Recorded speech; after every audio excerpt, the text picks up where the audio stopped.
O portal Assembleanos de Valor teve acesso a uma decisão bombástica. O Conselho Tutelar, em reunião com os pais de Miguel, por nomes Érica e Marcelo, e o pastor Marcinho Silva, proibiram o jovem pregador Miguel de Oliveira continuar pregando nas igrejas por tempo indeterminado. Eu não quero problema com ninguém, não quero guerra com ninguém. Eu quero viver em paz, eu quero ter todo mundo como meu amigo.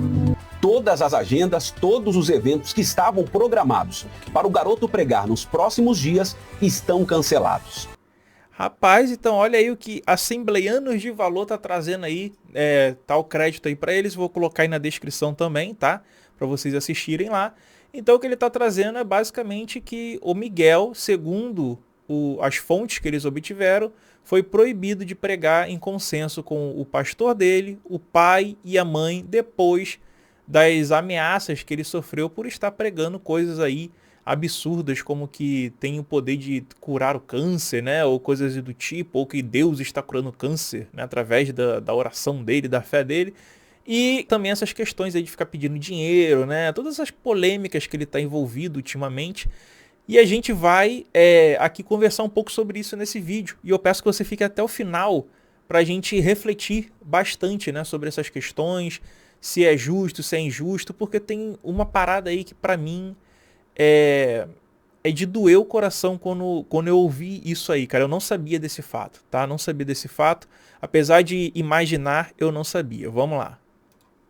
Of the king, the power, the man, the bastard, the king, the fairy, the smile. Meu pastor Jesus, está amarrado. Outra decisão importante também é que Miguel ficará afastado das redes sociais, não podendo postar vídeos de pregação e nem de revelação.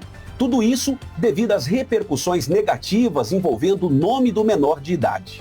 A reunião aconteceu na manhã desta terça-feira, dia 29, na sede do Conselho Tutelar. Eu acabei de ver o homem de branco. Ele entrou por aquela porta.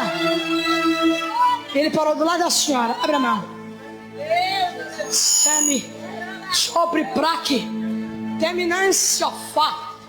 Foram convocados os pais de Miguel e o pastor dele, Marcinho Silva.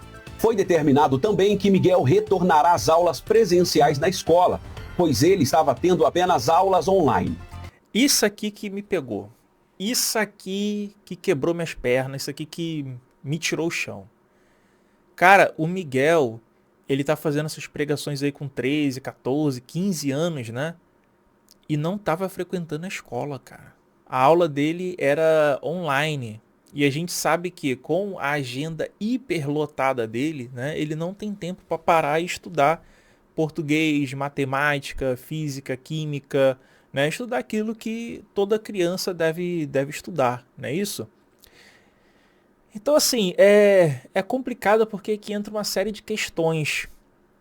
Eu sei que muita gente vai falar assim, mas tem um monte de criança aí que tá nas drogas, que tá com arma e o conselho tutelar não atua. Galera, assim, vamos ser sinceros, para o conselho tutelar atuar, tem que ter denúncia, né? Para o conselho tutelar atuar, por exemplo, assim, numa comunidade cheia de bandido fortemente armado, como é que você vai mandar um profissional do conselho tutelar na casa de um criminoso desse, por exemplo, e falar que o criminoso não pode botar o filho dele no mundo do crime, né? Então, a gente tem que ter uma razoabilidade ao tratar desse assunto, né? Por que o Conselho Tutelar agiu nesse caso? Porque os próprios pais do Miguel, né, foram à delegacia dizer que ele estava recebendo ameaça. E muito provavelmente lá na delegacia foi perguntado, vem cá, mas por que seu filho não está na escola e está fazendo esse tipo de coisa aí, né, nas redes sociais? Isso aí é errado, falar que cura câncer, né? Deve ter mostrado lá a lei, como é que funciona na lei, né? As questões lá talvez de charlatanismo, supostamente, né? Teria mostrado essas coisas. E o conselho tutelar, conversando com os pais, conversando com o pastor, para não implicar nenhum tipo de processo ali nos pais ou no pastor dele, porque eles que responderiam, no caso, pelas coisas que o Miguel está fazendo, então devem ter chegado num comum acordo dele abandonar as redes sociais e voltar para as aulas presenciais. Entende? Então, se a gente não olhar de uma forma superficial, a gente passa a entender o processo. E o Conselho Tutelar deve ter sido muito cobrado por outros pastores, por outros cristãos, né, que não concordam com esse tipo de coisa que está acontecendo.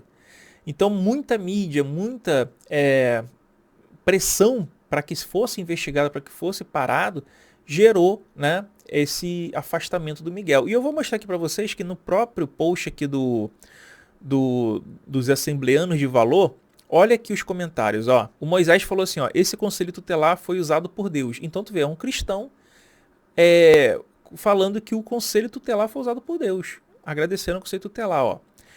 Aqui, ó. Aqui, eu acho que é pastor Vadenilton, né? Se Miguel estivesse pregando a palavra de Deus, nada disso ia acontecer. Então, outro cristão, né? Que aí está concordando com o conselho tutelar. Grajaú, parabéns a todos que pararam ele. Chega de escândalos com a palavra de Deus. Então, tu vê, outro cristão, né?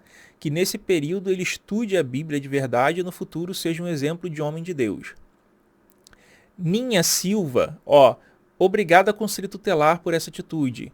Araci, o Conselho Tutelar reagiu melhor que as igrejas.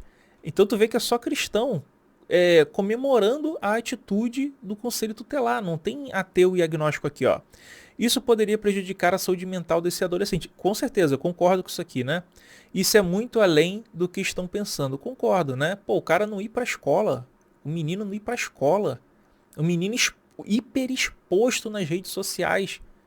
Né, sofrendo ameaças e os caramba quatro.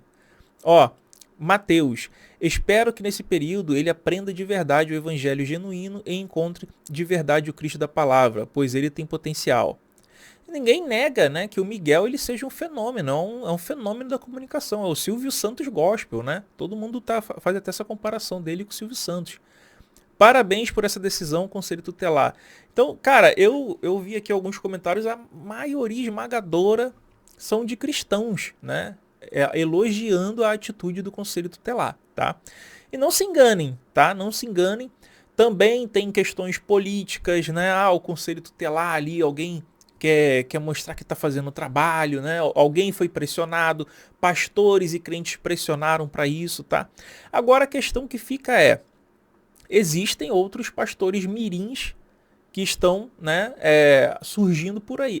Os pais também serão convocados. Esses outros pastores mirins que estão aí na ascensão, também os pastores tutelares deles vão ser convocados também. Porque a gente já viu que a pressão popular funciona, né? Os crentes aprenderam isso, que se eles fizerem pressão popular, isso traz resultado.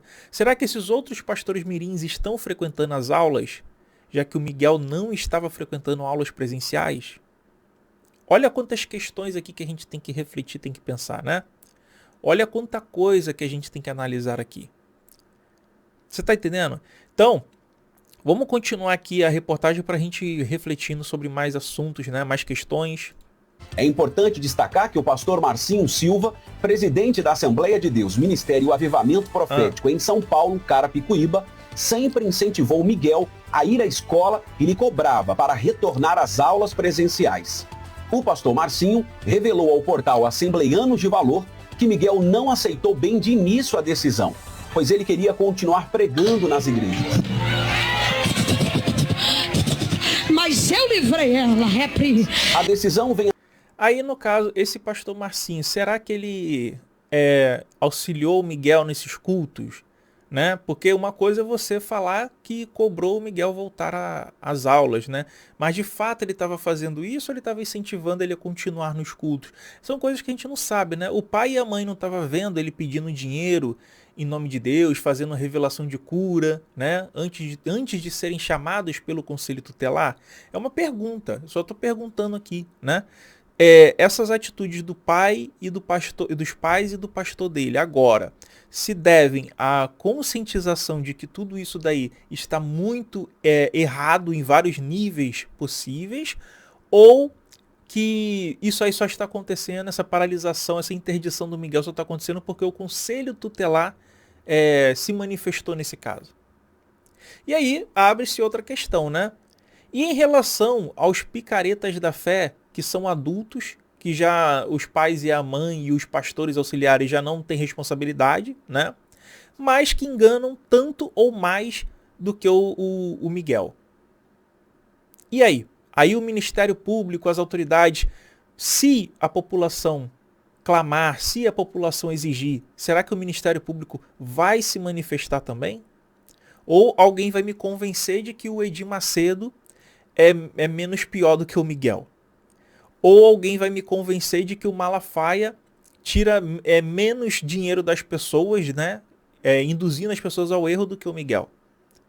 O Leonardo Salles da vida. Aí não, né? Aí complica. Então, será que vamos ter manifestação das autoridades em relação a outros também? Aí eu quero ver, né? Após uma enxurrada de polêmicas envolvendo o nome do missionário.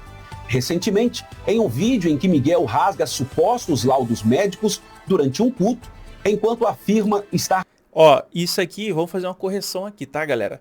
Ele não rasgou laudo médico. Ele pegou, ele tava meio que dando uma psicografada ali numas folhas ali, né? Escrevendo coisas ali nas folhas. E ele pegou uma dessas folhas e foi rasgando, pegou outra. Eu sei que quando a gente vê o vídeo a primeira vez, eu também tive essa impressão de que pelo contexto que ele estava rasgando um laudo, né? Pelo contexto ali do corte que ele estava rasgando um laudo. Só que não era o laudo, eram folhas com coisas que ele escreveu e falando assim, eu rasgo o câncer, eu filtro sangue, eu curo a leucemia e profetizando cura, que aquela mulher tinha sido curada ali, né? Agora vai lá, abraça ela que você tá sendo curada. E o câncer não vai voltar. E a mulher depois aparece falando que ela continua com o câncer voltou e que ela tá fazendo tratamento. Aí imagina se pessoas param de fazer o tratamento por causa de uma coisa dessa. Não, já falou que eu tô curado, é só ter fé em Deus. Entende? Então, assim, são questões que são extremamente delicadas, que envolvem saúde pública, que envolve estado emocional psicológico das pessoas que são afetadas por isso, que envolve o estado financeiro dessas pessoas também, né? Então não é uma coisa banal, simplória, são várias questões extremamente complexas para a gente lidar, né? Curando doenças como câncer, leucemia e pneumonia. Gerou revolta nas redes sociais. Eu rasgo o câncer, eu filtro o teu sangue e eu curo a leucemia. Diz o jovem na gravação, que termina com gritos e aplausos do público. Internautas criticaram duramente o episódio, alegando exploração da fé alheia e apontando possíveis encenações. Tão jovem e já aprendeu o caminho da enganação. E aí tem um detalhe. Quando a gente fala de pastor pedindo dinheiro, né? Fazendo essa encenação, fazendo tudo isso, a gente tem que lembrar que isso é uma espécie de trabalho infantil, né? Você está botando uma criança, um adolescente para trabalhar ali na igreja. Só que criança trabalhar, seja numa pedreira, num canavial de cana, na rua, pedindo dinheiro e não estudando, é errado em todos esses casos, tá? Seja na igreja, numa pedreira, num canavial de cana, na rua pedindo dinheiro. Tá? Todos esses casos aí, trabalho infantil, é errado. Criança tem que estar estudando na escola. Tem que ter ali o seu momento de ser criança, de ser adolescente. Esse é o certo, esse é o ideal. Ah, Antônio, mas na onde que eu moro as crianças estão usando droga. Onde eu moro as crianças estão usando arma. Gente, eu fui nascido e criado em favela, tá? Eu fui nascido e criado ali na Nova Holanda. Complexo da Maré, Avenida Brasil, respeita, né? Então, assim, eu sei como é que é. Eu sei que tinha muita criança, que tinham até pais que tinham mais condições do que os meus, tinha uma vida boa, tinha até escola particular e resolveu ir pro crime. Tá? Então eu sei de tudo isso, eu sei de todo esse contexto. Só que a questão que a gente está falando aqui é o seguinte, o que é ideal e o que o Estado tem que fazer? A obrigação do Estado é essa. Se o Estado não está atuando lá na comunidade, se o Estado não está atuando em uma região pobre do Brasil, a gente tem que trabalhar para resolver isso. Não é, lá não funciona, logo aqui não vai funcionar também. Não é assim que as coisas funcionam, tá?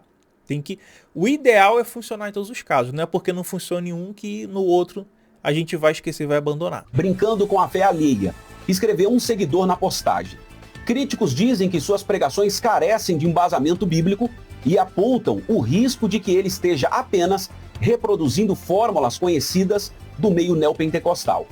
sem o entendimento profundo do Isso aí ele está fazendo, com certeza. O pastor Mirim, ele pegou ali, né, várias fórmulas de vários pastores e aplicou e de forma magistral, né? Ele tem um talento absurdo para conduzir os shows gospel, né? Aí é um talento que ele tem. conteúdo que propaga. Apesar da onda de críticas, Miguel recebeu o apoio de figuras públicas como o influenciador Pablo Marçal, que afirmou: ele não é um falso profeta. Caralho, cara. Aí eu não sei se isso daí ajuda o Miguel ou se atrapalha, né? O apoio de figuras como Pablo Marçal. Ajuda ou atrapalha o Miguel? Eu acho que atrapalha, né? Um coach, e o Miguel tem todo o estilo de coach, né?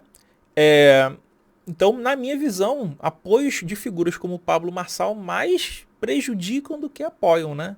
Mas tá bom, né? Então, assim, galera, o que mais gerou polêmica, o que mais gerou essa revolta dos crentes, né? Do fato das pessoas irem lá querer pegar ele, querer agredir ele, ameaçar ele, foi esse vídeo aqui, né? Onde ele pega essas folhas e rasga, e ele fala: eu curo câncer, eu filtro teu sangue, eu curo a leucemia, alguma coisa nesse sentido. Quer ver? Vamos ver aqui, ó. Câncer. Ó. Eu filtro o teu sangue e eu curo a leucemia. Porque o exame, eu tô entendendo, o exame ia dar em definitivo. Você tá entendendo, moça de azul? Você tá entendendo? Para aquela sala 9, leito 4, ela ia voltar, mas tem um anjo baixando na tua frente dizendo: eu tô quebrando a marca agora. Eu tô toda arrepiada aqui, meu Deus do céu. E Deus tá dizendo assim: corre e abraça ela, porque eu tô vendo em cima dela cura. Quando você abraçar, tem cura pra você. Vai lá, quem pode levantar a mão? Ó, agora. O câncer não vai voltar, a leucemia não vai voltar, meu Deus, a pneumonia não vai voltar. Então, essa promessa que ele fez, né, de que a mulher tinha recebido cura, de que o câncer não ia voltar, a mulher já se manifestou e disse que ela continua com o câncer voltou, e ela tem que fazer tratamento, né, de 20 e 21 dias e segue na medicina tradicional, né? Então, isso aqui revoltou muita gente. Revoltou muitos crentes, né? Porque muitas pessoas têm família com câncer, tem pessoas queridas que morreram pelo câncer, né? E acreditaram nessas promessas aí de líderes religiosos. Muitas pessoas passaram por isso, né? Que pessoas que abandonaram o tratamento por causa de muitos picaretas da fé que prometeram cura para essas pessoas e elas não obtiveram, né? Então, assim, eu acho que a revolta coletiva é mais gerada por causa desse tipo de coisa aqui. E outras coisas também. Quer ver? A mentira que ele conta. Seu filho nasceu surdo e mudo. Ó. Ele nunca vai falar e nunca vai ouvir. Eu nasci com um diagnóstico que eu não tenho as cordas vocais e eu não tenho os tímpanos. Eu nasci com uma deficiência que retirou as minhas cordas vocais e retirou meus tímpanos. Eu nasci sem. E o diagnóstico da medicina foi que seria impossível qualquer dia eu falar e ouvir. Porque aos olhos da medicina é algo que não tem cura. Eu não podia usar aparelho, porque aparelho é para aquelas pessoas que têm 1% de audição. Eu tinha 0. A minha mãe só sabia que se eu estava doente, se eu apontava para dor, chorava. A minha mãe só sabia se eu estava com fome, apontava para comida, sede. Passei 1 ano, passei 2 anos. Quando foi no dia 12 de abril de 2013, no dia do meu aniversário de 3 anos de idade, eu acordei falando e ouvindo. Isso foi uma chamada. Isso foi um martelo que Deus bateu do céu. No dia do meu aniversário eu acordei falando e ouvindo. Então, olha, isso aí obviamente é um caô do cacete, né? Primeiro que uma criança que nunca ouviu palavra nenhuma não tem nem vocabulário para poder, né? Mesmo se ele tivesse ganhado, né, ali os tímpanos, né, e tivesse ganhado ali as cordas vocais no dia do aniversário dele, ele não teria absorvido, né, nenhuma palavra, nenhum vocabulário para poder falar, né, para poder se expressar, para poder dizer aquilo ali, né? Ele não teria formado estrutura neural para poder dizer, para poder falar, não teria aprendido nada. Então isso aí é uma mentira, tá? Isso daí, se tivesse ocorrido, galera, seria o maior caso, a maior prova de milagre da história de todos os tempos, né? A medicina ia ser revolucionada, a ciência ia ser revolucionada, todos os veículos de comunicação do planeta estariam cobrindo esse caso. E aí, misteriosamente, ele perdeu o laudo, né? O hospital perdeu o laudo, né? Ou deve ter um arquivo lá do hospital dizendo se isso aí é verdade ou não. E pelo que eu fiquei sabendo, já confirmaram que isso aí é mentira, que isso aí é caô, né? É uma lorota doida. Então assim, o pai e a mãe dele e o pastor dele estão vendo ele contar essas mentiras, contar essas lorotas, e não estão repreendendo, não estão intervindo, estão deixando esse tipo de coisa, que isso aí leva muita gente ao erro de achar que, nossa, se ele recebeu um milagre mesmo, eu não tô falando tipo pessoas, eu e você, que a gente tem senso crítico e sabe que isso é mentira. A gente tá falando pessoas inocentes, pessoas que já têm ali toda uma dedicação exacerbada, né? Um fanatismo religioso, que são cegas religiosamente falando, que elas vão querer esse tipo de milagre através desse tipo de história, né? Então, assim, isso traz um perigo muito grande para várias pessoas. E aí, né, com essas mentiras, com esses relatos, com esses apelos de cura, né, de transformações milagrosas, etc., vem um dos principais problemas, que é esse aqui, ó. Tem 30 pessoas que vão fazer um voto de 100 reais.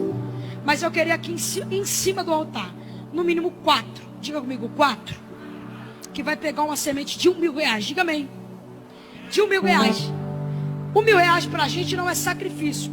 Algumas pessoas que é R$1.000 não é sacrifício. Se é a primeira de R$1.000, sobe aqui no altar. Vai dando glória. Tem pessoas que R$1.000 para ele não é sacrifício. Mas tem pessoas que é, sim ou não? É 4, né? Tem uma. Cadê as outras 3? Levante. Ó, isso aí é extremamente perigoso, né? Porque as pessoas estão achando que vão fazer um sacrifício e vão receber algo em troca. Agora, por que esses líderes religiosos não pedem sacrifício? Não pedem voto de dinheiro, né? Para ajudar de fato as pessoas pobres, cara. Para ajudar de fato a viúva, o órfão, o necessitado, né, os carentes. Agora não, eles pegam dinheiro, né, o Miguel mesmo ele cobra para ir em igrejas falar da palavra do Senhor, coisa que não tem na Bíblia, Jesus mandando isso. O cara ir na igreja e cobrar 5.000, 3.000 reais e fora a porcentagem de alguma coisa. Não tem isso na Bíblia, entende? Então, esse tipo de coisa aqui mostra que ele está trabalhando, os pais e os pastores estão cientes disso daí, né? As pessoas que convocam, e aí deve ter ficado com medo, né, ali do Conselho Tutelar, do Ministério Público, por eles estarem fazendo esse trabalho de exploração da fé alheia. E possivelmente cometendo até crimes, né? Possivelmente até crimes envolvidos aí, ó. Levante e vem aqui voltar imediatamente. Eu preciso ser muito rápido nisso. A velocidade que você vem é a velocidade do seu milagre. Você via. Viu? Já tem 2. A velocidade que você vem é a velocidade do seu milagre. Então isso aqui configura uma espécie de charlatanismo, né? Uma espécie aí de quebras de códigos penais gravíssimos, né? Gravíssimos, e que a nossa autoridade, a nossa sociedade tem o dever de cobrar sim, de aplicar a lei sim, para que esse tipo de coisa seja inibida. Uma das funções das leis é inibir a prática de coisas vistas como errada em nossa sociedade, como enganar pessoas tirando o dinheiro delas, né? É um meio como se fosse como se fosse um processo que você induz a pessoa ao erro, ao engano, para poder tirar dinheiro dela. Então, uma das funções da lei é inibir, coibir esse tipo de coisas aí. Vai dando glória. 3, eu acho que vai passar. Vai passar, pastor. Chamei 4, acho que vai umas 10. Diga glória a Deus. 3. Cadê a quarta pessoa? Cadê a quarta pessoa? Irmão, isso é uma questão de fé. Quem crê verá a glória. Eu creio. Viu, ó, isso é uma questão, ó, dar dinheiro é uma questão de fé. Quem crê verá, entendeu? Então induz que se a pessoa não tiver fé, ela não vai lá dar o dinheiro, então ela não vai ter o milagre, não vai ver, não vai acontecer nada. Agora, se ela for lá dar o dinheiro é porque ela tem fé. Entende? Aí você está induzindo a pessoa ao erro. Vem apontar imediatamente. E a Bíblia diz que fé sem obras, ela é o quê? Ó. Eu creio que Deus vai fazer na minha vida. Só que quando eu não tomo altitude e vou pro altar, é a mesma coisa de nada, sim ou não? Entendeu? A obra na cabeça dele não é ajudar o pobre necessitado que nem tá lá em Tiago, né? Que ele tá usando isso aí de Tiago. Na cabeça dele, obra é vir e dar dinheiro pra igreja pra encher bolso de pastor pilantra vagabundo de dinheiro, né? Tá entendendo? Esse é o problema que muitos crentes estão apontando aí, né? Tem coisas que é por ordem física. Tem coisas que é por ordem espiritual. Tem coisas que é Deus que vai fazer por você. Agora tem coisas que se você não se levantar e fazer, vai ficar do mesmo jeito. Aí. Se Elias não se levanta e vai até a cama e diz, não vai chover por 3 anos. A idolatria está comendo solto, Jezabel está matando todo mundo. Mas quando a palavra profética vem, o inimigo recua. E quando cai fogo do céu no Monte Carmelo, todo mundo sabe quem é o Deus. Ei, levante a mão, toda a igreja. Através da tua ação de fé hoje, Deus vai responder com fogo lá dentro da tua casa aqui hoje. Ó, a ação no caso aí é dar dinheiro, né? Entendeu? Isso aí é que está sendo extremamente criticado. De 10 mil em cima do altar, posso pedir, irmão. É uma oferta. Rapaz. Quem quiser pegar, porque pega sim ou não. O que tá ferindo o seio da igreja? Eu tô te obrigando a fazer um voto? Eu ponho uma arma, um revólver na cabeça de alguém, ó, sobe no altar. Entenda o culto. Voluntária, né? Voluntária. Vê o culto. Não é voluntário. Aí é que tá, né? A forma com que você pede dinheiro, você tá mexendo no psicológico, emocional e induzindo a pessoa ao erro, né? Você tá, como a pessoa está dentro de um contexto religioso, de um contexto de fé, você falar que ela vai ter um milagre, que ela vai ter uma bênção, que a velocidade com que ela dá dinheiro, com que ela entrega suas finanças, seus recursos suados, que ela levou anos batalhando para atingir aquele valor ali que ela poderia usar para outra coisa, em outra situação. Então isso configura, sim, uma coisa muito errada. Muito errada.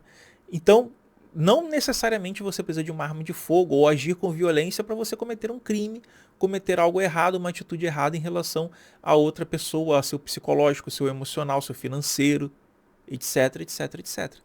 Tanto que existe uma coisa que se chama danos morais, né?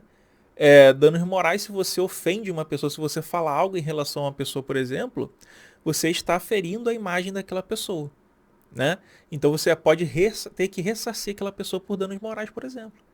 Então não necessariamente, eu preciso de uma arma de fogo, eu preciso de uma faca, agir com violência, espancar para poder cometer crime. Não, existem várias tipificações penais e essa que você faz é uma delas. Eu estou insistindo. A Bíblia diz, aquilo que pode você não faz, até o que ele quer será tomado. Ó, não prega ameaça, mas... Entendeu? Olha aqui que ele está falando. Aquele que pode fazer e não faz, até o que ele tem lhe será tomado. Então está ameaçando, né, as pessoas no emocional, no psicológico delas, de que se elas não doarem, se elas não derem dinheiro, vai acontecer algo terrível na vida delas, uma providência de Deus contra a vida dessas pessoas. Então isso aqui, cara, é errado em todos os níveis possíveis e imagináveis. Nunca diga não ao Espírito Santo de Deus. Nunca diga não ao Espírito Santo de Deus. Entendeu? É uma ameaça velada isso aí, né? Por quê? Nunca diga não ao Espírito Santo de Deus. Então, na cabeça do crente, as coisas dele vai ser tomada pelo contexto que ele está falando. Se a pessoa negar o dinheiro para o líder religioso, né? Nunca diga não ao Espírito Santo de Deus. Eu poderia fazer porque eu não faço.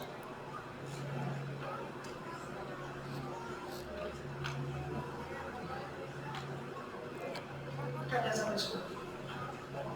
Eu vou chamar pela última vez. Essa pessoa de R$1.000. Ó. Eu creio que vai ter o nome de Jesus. 2. E repara que aqui em cima tá aqui grandão o Pix, né? Aqui atrás, aqui, ó, o Pix, né?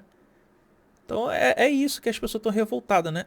Que esse cara estava usando da fé das pessoas, da Bíblia, do Deus, do Jesus, né? Para explorar e tirar o máximo de dinheiro dessa galera aí, mano. De pessoas inocentes, velho. Entendeu? 3. Alguém? Beleza. Não. Não passou. O altar não passa vergonha. Quem vai passar vergonha hoje é o diabo. E alguém está torcendo aqui, dizendo aí, não vai levantar não. Eu queria saber que a gente torce para a obra de Deus. Tem gente que gosta de futebol. Agora na casa de Deus fica torce para a. Mas ele vai cair por terra aqui hoje. Queira ele não. Eu não tenho meu. Diga amém. Diga amém. Mas eu posso fazer uma semente de no mínimo R$500. Diga amém. Tem essa pessoa ou não? Não, ela não tá. Levante a mão e venha pro altar. Ou você pode não ter uma semente de R$500, mas aqui dentro, essa multidão inteira aqui, algumas pessoas podem fazer uma oferta de R$100. De R$100 para você. E eu sou o primeiro. Você fica de pé. Quem mais? Já tem dois. Fica de pé. Fica de pé quem vai fazer semente de R$100. Fica de pé. Então a multidão imensa aqui que pode usar semente de R$100. Olha a estratégia dele. Começou com o valor lá em cima, né? Com o valor lá em cima. Aí a galera não tinha, né? Aí foi descendo, R$500, depois R$100. Aí foi mandando trazer. Galera, imagina cada culto, né? Quantos milhares de reais não são arrecadados em cada culto para ir para líder religioso. Isso aí vai para uma sede, né? Isso quando não é repartido com o pregador do dia, quando não é repartido com o músico do dia, né? Então, quando não tem essa repartição do dia, vai para uma sede. Parte é retido ali para pastor, retido ali para obreiro, essas coisas assim, né? E uma parte vai para a sede que vai encher o bolso de outros caras. Entende? Então, cara, é um esquema, é uma pirâmide financeira da fé louca, onde o Ministério Público, com o clamor popular, deveria investigar, deveria atuar para ver o que está acontecendo aqui. Esse cara e outros explorando essas pessoas, explorando esses cidadãos, né, com religião, fazendo eles darem os recursos financeiros achando que vai ter promessa, que vai ter milagre, que vai ter bênção na vida. E isso é extremamente errado. Eu só espero que o Ministério Público não atue apenas no caso do Miguel, mas também do Edir Macedo, do Silas Malafaia, do Valdomiro Santiago, do Leonardo Salles, né? De todos esses caras aí que fazem exatamente a mesma coisa e muitos outros também que atuam da mesma forma. E que os políticos, né, se juntem para coibir e fazer leis mais pesadas contra líderes religiosos. Inclusive colocar eles para pagarem impostos. Por que não estão pagando impostos? Por que tem tanta regalia para milionário da fé? Para bilionário da fé, cara? Explorar pessoas humildes? Se a gente cortar o mal pela raiz, as pessoas vão ter os seus recursos financeiros para, de fato, ajudar quem precisa, para de fato melhorar as suas próprias vidas, né? Construírem seus negócios, pagarem suas dívidas e ascenderem socialmente falando. E se você quiser se aprofundar, aqui vai aparecer uma sugestão de vídeo, aqui uma playlist com recomendações sobre a Bíblia, aqui vai ter um botão de se inscrever, peço que deixe o seu like, comente aqui embaixo e compartilhe o vídeo. Um beijo, fui, tchau, tchau, tamo junto!